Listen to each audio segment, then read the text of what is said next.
Señor expresidente, muchas gracias por estar en el canal onair.com en este programa De Frente.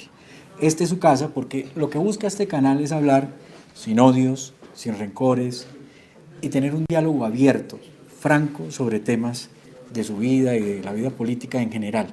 Me llama la atención para empezar a abrir digamos, esta conversación es, usted en todas las entrevistas habla de un gran recuerdo montando a caballo yendo al colegio con su hermano Jaime, ya fallecido él, en las montañas de Salgar. ¿Por qué este recuerdo siempre es tan entrañable para usted? Bueno, primero muchas gracias, muy buenos días, mi saludo a usted y mi saludo a todos los televidentes.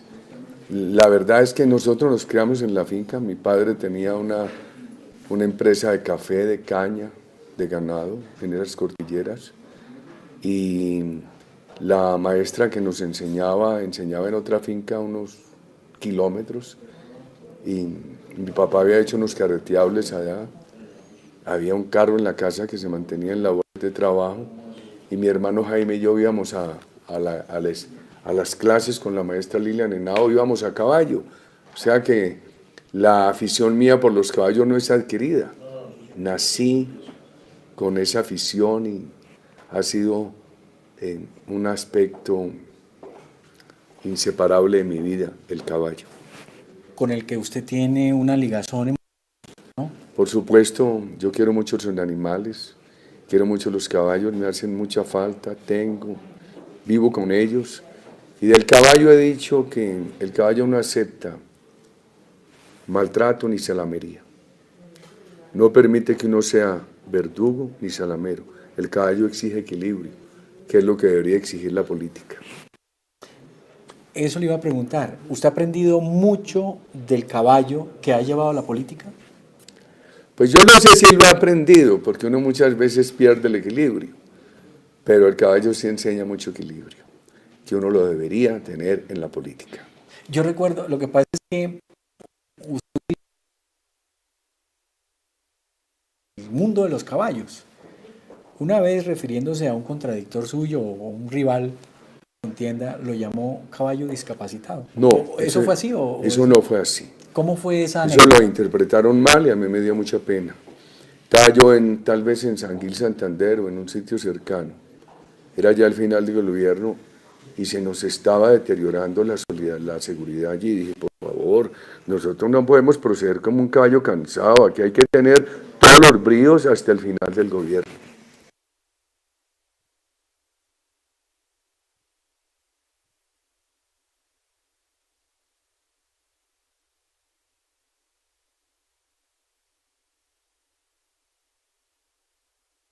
Todo el equilibrio temperamental, racional, todo el control y la mayor objetividad posible. No siempre se procede así, siempre se cometen muchos errores. Señor expresidente, es conocida su resiedumbre y en política hay que tenerla, evidentemente. ¿De dónde le viene a usted esa resiedumbre?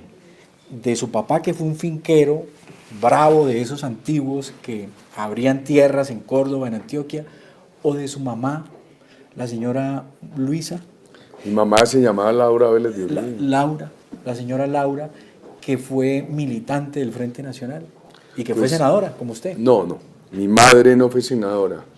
Yo tuve una tía, era una familia muy liberal, la única hermana de mi madre eran 6, que fue política muy activa, fue parlamentaria conservadora por el sector del doctor Álvaro Gómez Hurtado, las otras 5 eran liberales, mi madre era liberal, sufrieron mucho la época de la violencia política. Ella fue una gran activista para apoyar los acuerdos del Frente Nacional y para apoyar la participación política de las mujeres. Si mal no recuerdo, las mujeres colombianas ganaron el derecho al voto tarde, por ahí en 1957, en el gobierno de General Rojas Pinilla, y las primeras elegidas fueron en el 58. Yo había nacido en el 52, mi madre me llevaba de la mano a todas sus campañas. Ella participó activamente en la campaña en favor del Frente Nacional, en favor de la participación política de la mujer. La eligieron, mi madre hace parte del primer grupo de mujeres colombianas elegidas, concejal municipal o concejala, como quiera decirse, y fue presidente de esa corporación. Eso fue en el año 1958. ¿Y el carácter, expresidente? Eran firmes los Firmes, dos, ¿no? de carácter, francos. Conservadora ella, ¿no? Frentera, ella era liberal. ¿Liberal? Sí, solamente eran 6 representantes de la Cámara. Eran frenteros. Mi padre murió cuando llegó la FARC a esa finca. Mi padre inmediatamente sacó la pistola, se enfrentó con ellos. Él pensó que se iban a llevar a mi hermana o a mi hermano. Y él decía con mucho carácter que él no caminaba un paso ni pagaba un peso. Mi padre no era de un temperamento para dejarse secuestrar, ni tampoco para tener criminales. Mi padre actuaba en su propia defensa él directamente. Muchos dicen, a propósito de que usted abre esa puerta de hablar de su padre, que de ahí viene su intransigencia y hasta su odio de esa muerte. ¿Usted quisiera hablar de Si eso? yo hubiera tenido odio, no habría aspirado a la presidencia de la República. Yo creo que el odio atranca la imaginación, afecta la capacidad de reflexión del ser humano, bloquea la creatividad. El odio hace del ser humano lo que el pantano hace de la vaca. Mientras más patalea, más se atolla. Por supuesto, uno mantiene dolores, el dolor, la tristeza por esos hechos tan graves van con uno hasta la tumba. Una cosa es el dolor y otra cosa es el odio. El dolor necesariamente no lleva odio. ¿Y cómo ha manejado ese dolor, señor Pues a expresidente? uno le duele, Sí. trata de mantener una comunicación espiritual con el papá. La verdad es que el 50% de las familias colombianas hemos sufrido estas tragedias. Y lo pregunto porque usted en el 2011, que usted siempre se ha mantenido como en oposición, en el 2011 con los diálogos, en el 2000, de pronto usted me corrige, en el 2011 que empezaron estos diálogos en La Habana, usted se sentía muy acorralado, muy solo en esa lucha opositora. No, yo diría que acorralado no, uno ha tenido que dar batallas de manera muy solitaria.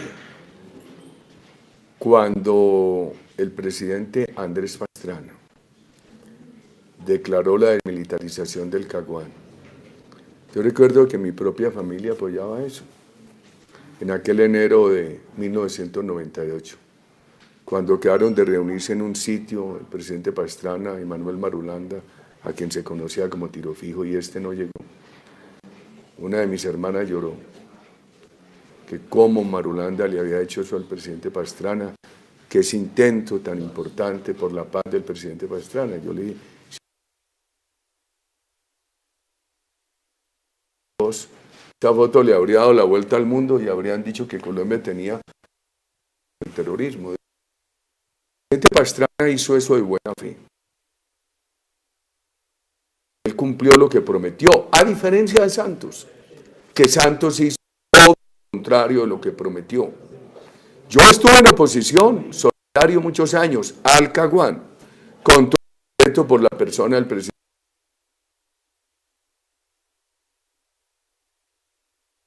El presidente Pastrana lo hizo de muy buena fe y la guerrilla le aplicó aquello que más tomó de Maquiavelo. Si tu enemigo tiene gestos de generosidad contigo, no lo tomes como generosidad, tómalo como debilidad y aprovéchalo para avanzar. Y cuando empezaron los diálogos de Santos con la FARC, yo dije, pero ¿y cómo van a dialogar sin cese de actividades criminales? ¿Y por qué tienen que negociar con el terrorismo la agenda nacional de la política? Y la agenda nacional de lucha contra el narcotráfico? ¿Y por qué tienen que negociar con el terrorismo limitaciones a la propiedad privada?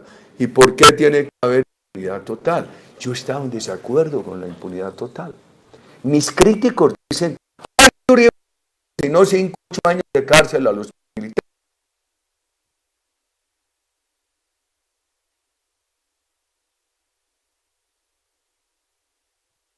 Mi pregunta es,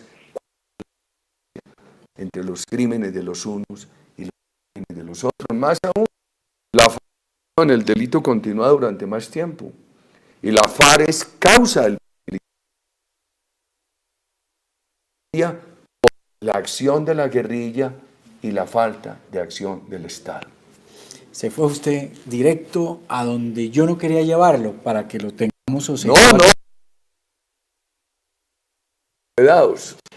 Expresidente, reclamado la familia a usted en todos estos años de política y de avatares políticos.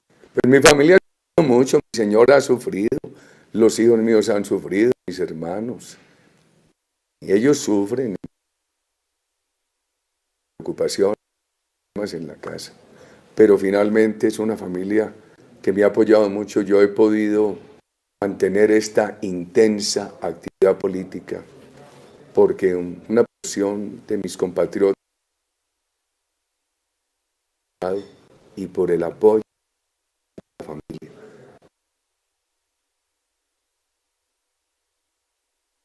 Piloto que comanda muy bien un avión que está en turbulencia. Ella ha sido muy razonable. ¿Me puede decir en qué ha incidido en sus decisiones? ¿En qué asuntos? En todo. Ella incide en todo y con ella es una mujer inteligente, con Dina, hay que tener un diálogo con mucha lógica. ¿Alguna vez le ha dicho, ya no más, retírese? No, le preocupa mucho. Ellos en momentos han querido eso, indudablemente. Es normal en estas difíciles actividades. ¿Y usted por qué no lo hace, presidente? No le hace caso. Hoy tengo una enorme preocupación. Cuando yo este tema de corrupción, este tema de exceso,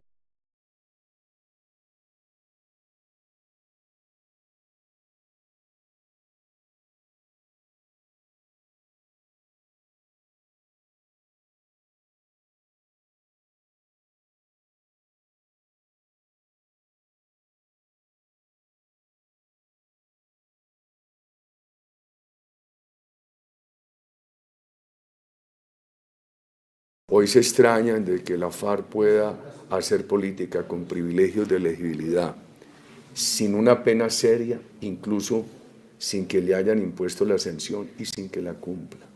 Cuando yo veo todo eso, digo, bueno, ¿para dónde vamos? Esto va poco a poco a convertirse en una Venezuela. Este país paró la generación de empleo de calidad. Este país paró la reducción de la pobreza. Yo creo que la política de los 3 huevitos que yo impulsé, tener un país seguro con valores democráticos, un país con gran confianza de inversión privada, un país con política social, sigue teniendo toda la lógica. Además, ese diálogo que tuve con el pueblo colombiano, 8 años, a mí me da, pues que usted no dialogó con la FARC. Dialogué con el pueblo colombiano, 8 años. Entonces a mí me preocupa mucho el después de Venezuela. Cuando mi generación joven aplaudía al Che Guevara, yo miraba eso con pánico.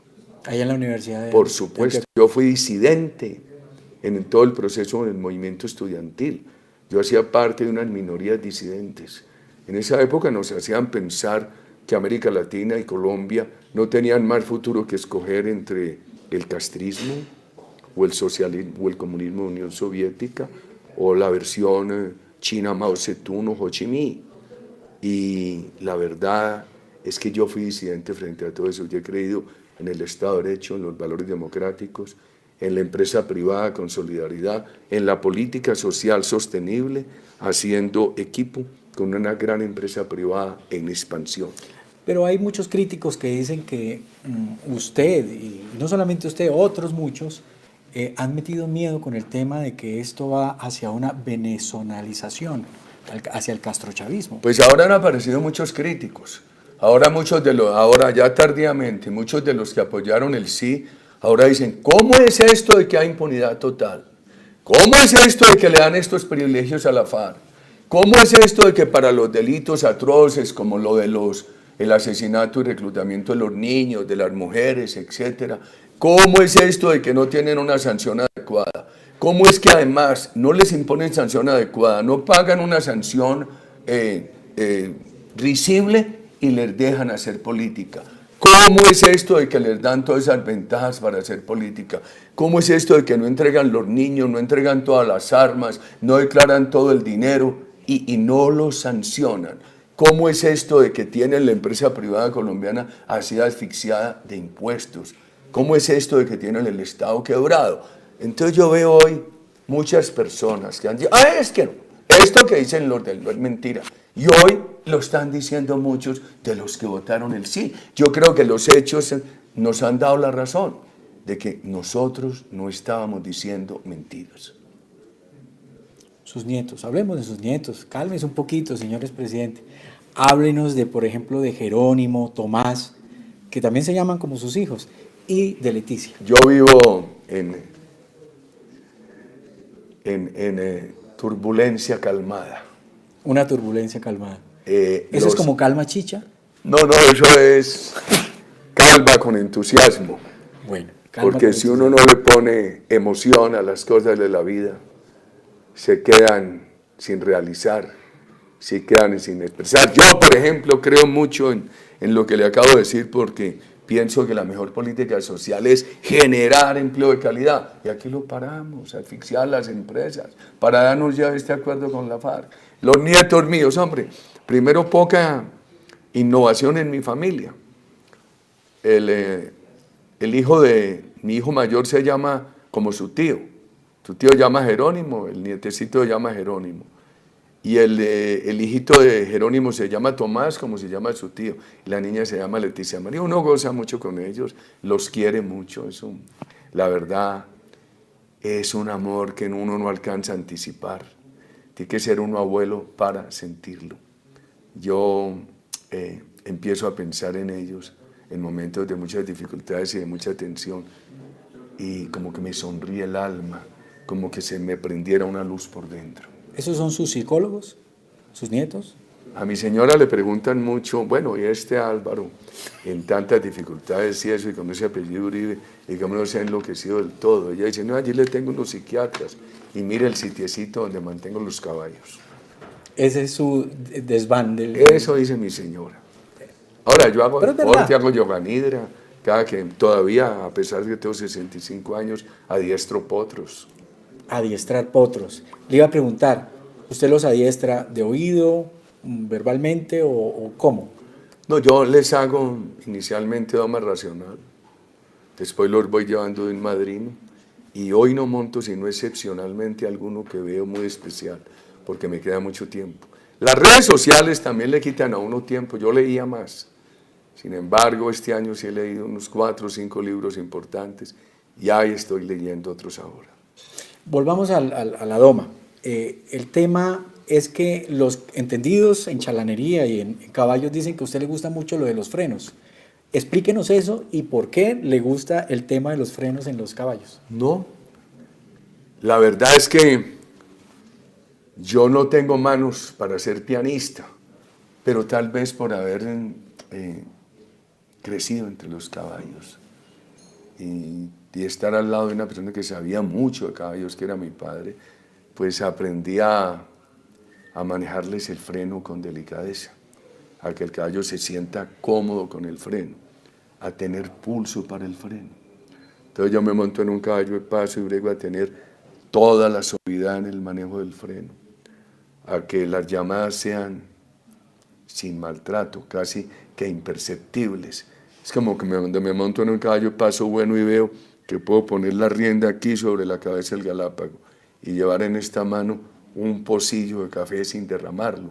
Tiene que ser todo con mucha suavidad y bregar a que suavemente esta mano no me tiemble, como debería ser en la política, suavemente, pero sin temblores. Muy bien, lo felicito por esa descripción y eso es un aprendizaje para la política también, por supuesto. Uno no sabe si lo aprende o no, porque muchas veces uno no es capaz de llevar los temblores suavemente. Es difícil. ¿Y usted que sí que tuvo temblores? No, mantengo. ¿Los mantiene todavía? Por supuesto. Por ejemplo, ¿cómo hace, aprendiendo de la chalanería, para manejar tanto enemigo político? Pues hombre... ¿Con freno? Hay tanta cosa que yo no intento manejarlos, es imposible. Es imposible. hay que hacer otra cosa. Hay que leer, o hacer yoga nidra, o hacer deporte, o andar a caballo. ¿Las goticas todavía las toma? Claro, hoy no están en goticas, en unos granulitos. Me ayudan. Sí, eso ayuda. Claro, y el yoga nidra ayuda. ¿Qué es yoga hidra? Yoga nidra es un yoga espiritual que lo hago desde 1986. ¿Se repite un Hace mantra, tres- algo así como un sonido? Se concentra mucho, hace de la mente un cursor, del cuerpo una pantalla, va recorriendo punto por punto. Yo lo combino con oración. Yo rezo, le pido a Dios, al Espíritu Santo, a la Santísima Virgen y me pregunta, ¿usted reza así? No porque yo sea beato, sino porque vivo sobregirado. Y le rezo mucho a la Virgen María. Mi madre era muy devota de María Auxiliadora. Mi madre nació el 23 de mayo, el día de María Auxiliadora es el 24. Y mi hijo menor, que nació 6 mesino, se crió por milagro, nació el día de la Santísima Virgen del Carmen. ¿Qué es lo último que usted hace, ya que lo menciona, cuando se acuesta? Pues yo procuro rezar. Y ahí ve, no me puedo dormir y saco ese Twitter que lo detengo a un lado. Pero eso Y es, lo vuelvo y lo disparo. es una adicción ya No, de las redes. no, tampoco. Por ejemplo, en las reuniones y eso yo dejo ese teléfono al lado y muchos me reclaman que por qué no hizo un retweet a tal tweet mío, a tal mensaje de Twitter, porque no alcanzo, porque uno de los problemas. Las redes tienen cosas muy importantes, estar comunicado, pero también privan de cosas muy importantes, quitan mucho tiempo de lectura, estudio, de comunicación. A mí me preocupa mucho que uno esté en un foro político, la comunidad hablando y quienes presiden ese foro chateando. Sí. Entonces, por regla general, en todas las reuniones, yo procuro entregar ese teléfono.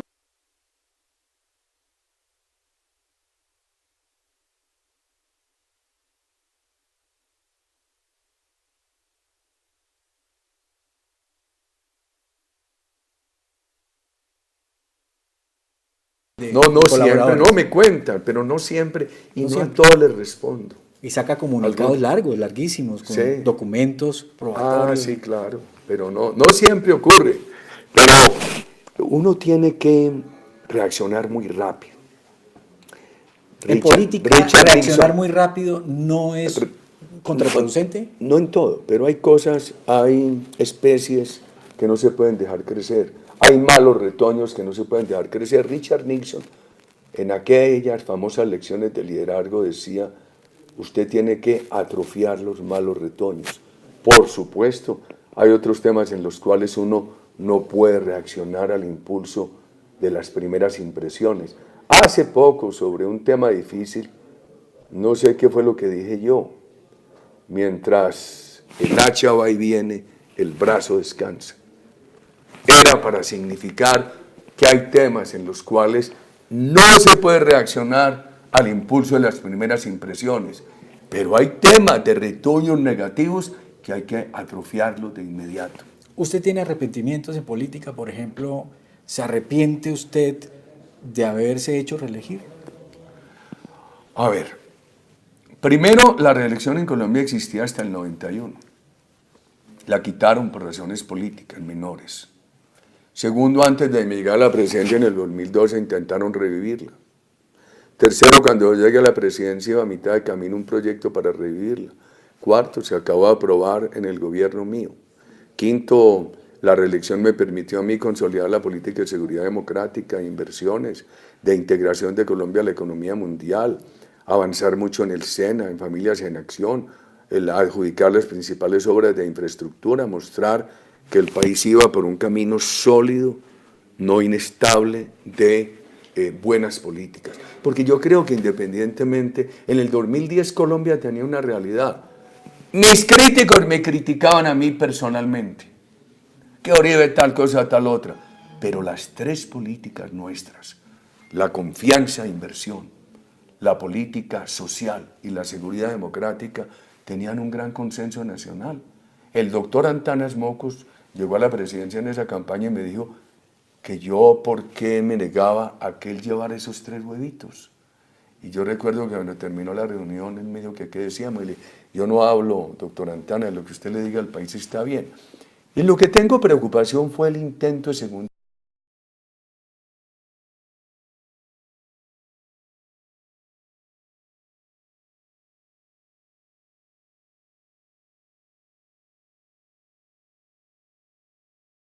dije en el Congreso muy claramente.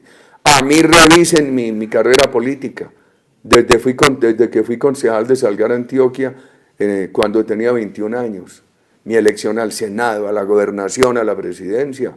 Ahí está bien enfermo el doctor Fabio Echeverry Correa, el gerente de mis 2 campañas a la presidencia. Sin platas malavidas, sin exceder los topes, sin sobornos. Yo he procedido seguramente con mucho defecto y con mucha limitación, pero honorablemente, honorablemente. ¿Usted cómo define el odio y la radicación que se está viviendo en el país? Pues la radicalización. Pues hombre, yo no sé, a uno le da, ay, que van a polarizar. Yo sinceramente creo que advertirle al país que está el Estado quebrado, la empresa privada asfixiada, los salarios han perdido capacidad adquisitiva, proponer un camino diferente al que hay, es polarización. No, es una alternativa que yo creo conveniente para el país. Por ejemplo, nosotros tenemos 5 precandidatos: María del Rosario Guerra, Paloma Valencia, Rafael Nieto, Carlos Holmes, Iván Duque, personas totalmente honorables. Garantía de lucha contra la corrupción, garantía de recuperación de la economía, de bajar drásticamente impuestos, de subir simultáneamente salarios, de darle alivios a la clase media colombiana.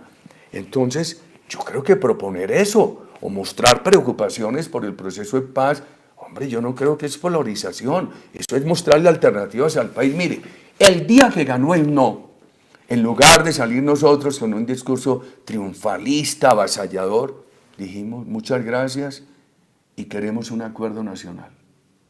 Nosotros no estamos en contra de la paz, creemos que hay que modificar textos de La Habana.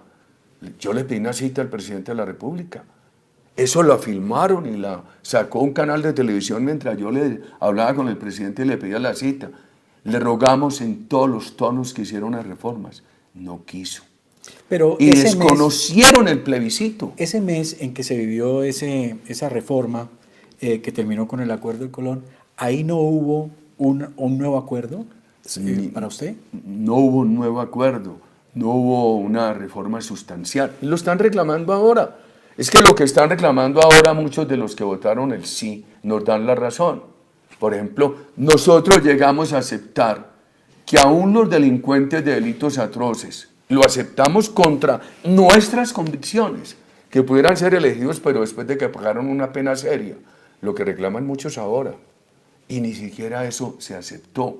Y ahora a mí me parece un precedente muy grave para la democracia, que el resultado de un plebiscito, además un plebiscito manipulado por el gobierno, en el cual el sí tuvo toda la plata del mundo, todo el apoyo del mundo, metieron al Santo Padre en eso, al gobierno de Estados Unidos, a Naciones Unidas, que el resultado de un plebiscito que preveían todos que lo ganaba el sí, que lo ganó el no, por una gran responsabilidad de la opinión pública colombiana, lo cambiaran por una proposición del Congreso.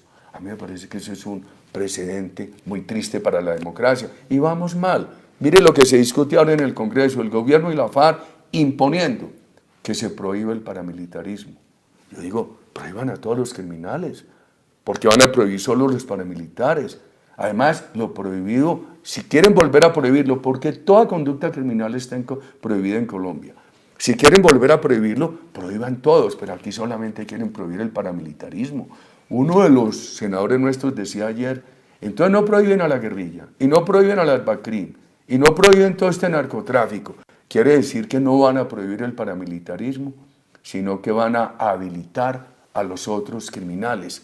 Esos son temas muy delicados. Entonces uno, ¿cómo no expresa su voz? Ahora la expresamos con razones, la expresamos con argumentos. Expresidente, gracias por esa ilustración, pero volvió y se salió del tema. Yo quiero preguntar cosas más personales, más de usted. Usted no volvió a utilizar los diminutivos. ¿Por qué? Yo no sé. Voy a pensarlo. A ver cómo los volvemos. No, pues sean cosas espontáneas, que brotan espontáneamente. ¿Pero de dónde vienen esos diminutivos? ¿Algún pariente suyo? No, yo no sé. Tal vez Carrasquilla, ese autor costumbrista antioqueño del siglo pasado, yo creo que Carrasquilla nació en los 1800 y estuvo las primeras décadas del siglo pasado en Medellín. Yo creo que los utilizaba mucho. ¿O no es tiempo de diminutivos en estos momentos? Uno no sabe, es que esas cosas, uno no tiene esos dichos prefabricados, surgen espontáneamente. Bueno, para finalizar, usted tiene una baraja nutrida de precandidatos. Están los doctores Carlos Holmes Trujillo, María del Rosario, los doctores Nieto Loaiza, Paloma Valencia y por supuesto El doctor Iván Duque. Iván, por favor, y Oscar Iván Zulaga, que parece que con estos acontecimientos últimos de las 24 horas vuelve a estar dentro de esa baraja o no. Esto es, el doctor Oscar Iván Zuluaga es un hombre gran patriota, un hombre responsable, yo lo quiero mucho, tiene muy buen juicio, que hay un tema resuelto en el Consejo Electoral, pero no en la Fiscalía. Y uno apela siempre al buen juicio de él. ¿Y usted qué piensa con el tema que está resuelto en el Consejo Nacional Electoral? Porque dijo, se archiva, no hay pruebas suficientes para demostrar que hay unos ingresos de Odebrecht en la campaña del doctor Zuluaga, pero sigue la cosa en la Fiscalía. ¿Usted qué piensa de estas? Lo del Consejo Nacional Electoral es muy buena noticia, y toda buena noticia sobre el doctor Oscar Iván Zuluaga genera una inmensa alegría. Lo que dijo el fiscal ayer mantiene preocupaciones. ¿Y usted qué piensa de esas? No, ¿qué pienso de eso? Lo que he dicho. Las buenas noticias del doctor Zuluaga alegran inmensamente, lo de la Fiscalía preocupa. Tenemos 5 precandidatos y el doctor Oscar Iván Zuluaga tiene que... él es una persona muy seria, un gran patriota. Él tomó una decisión gallarda en el mes de febrero, dijo, mientras esto no esté totalmente claro, suspendo mi campaña política. Y entonces tenemos esos 2 hechos, pero yo soy respetuoso, yo no voy a entrar a decir tiene que ser este camino o tiene que ser el otro. Lo cierto del caso es que es un momento muy difícil de la vida nacional y nosotros tenemos que presentar unas alternativas que la opinión pública reciba con todo el agrado. El otro día el doctor Carlos Holmes dijo que se estaba demorando mucho la elección del candidato único del Centro Democrático. ¿Usted qué? Yo creo que los 5 precandidatos tienen que hacer un esfuerzo y acelerar la decisión sobre cuál es la regla de juego para escoger el candidato único. Porque el calendario electoral nos dice que la lista al Senado de la República tiene que estar integrada el 11 de diciembre. Y para ese momento debemos tener candidato único. Porque si el candidato único fuera uno de los 5, sería muy útil que los otros 4 entraran en la lista del Senado. Para finalizar, el Uribe suyo viene del general Rafael Uribe por el lado materno, ¿verdad? Por el lado paterno. Mi madre era Vélez Uribe. Ella le decía a mi abuelo paterno que él era de los blancos de Rafael y ella era de los negros del Indio Uribe. ¿Y ahí viene la enjundia suya de ese general? Pues hombre, uno debería bregar a tomar de un hombre tan valioso en la historia de Colombia sus virtudes. Yo creo tener muchos defectos, mi virtud es que soy constante y quiero a la patria, siento afecto y preocupaciones por la patria. A ratos me pregunto, pero si yo fui presidente de la República 2 veces, ¿por qué estoy como que no lo hubiera sido en esta batalla? Sí, la verdad es que de pronto mi subconsciente me ha revelado algo. Tengo más empaque de combatiente que de logros personales. Pero parece una moda en América Latina, de los presidentes yéndose al Senado. Por ejemplo, acaba de irse al Senado Cristina Kirchner. En Argentina no ha sido extraño, Menem también.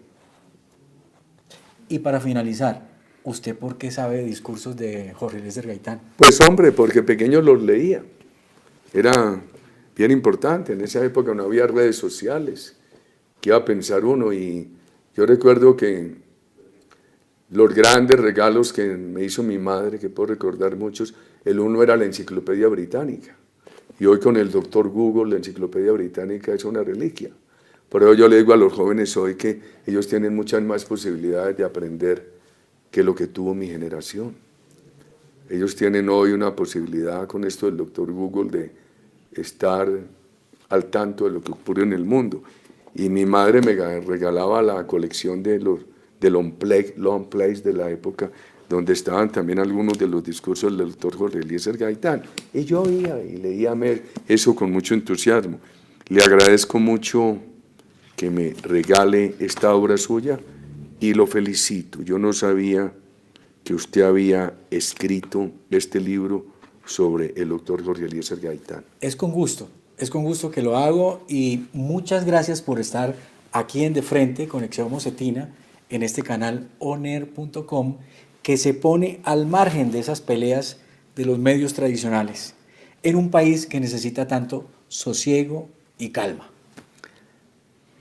Pero le advierto que invitó al menos indicado, porque el menos indicado se mantiene en sosiego, pero no en calma.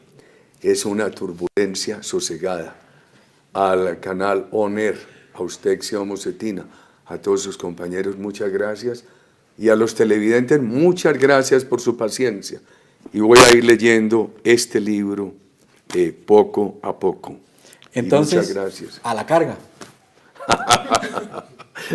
Lo imitaba mucho mejor el doctor Horacio Serpa que yo. Pero oyendo hablar a Carlos Holmes, tiene unos destellos gaitanistas en su oratoria de gran importancia. Bastante. Además le ayuda esa voz gruesa, sostenida, que nunca se le quiebra. Bueno, muchas gracias por venir. Muchas gracias. Presidente, gracias. Bueno, hombre, muy amable, le agradezco mucho. Gracias, señor. Me les voy a cumplir en el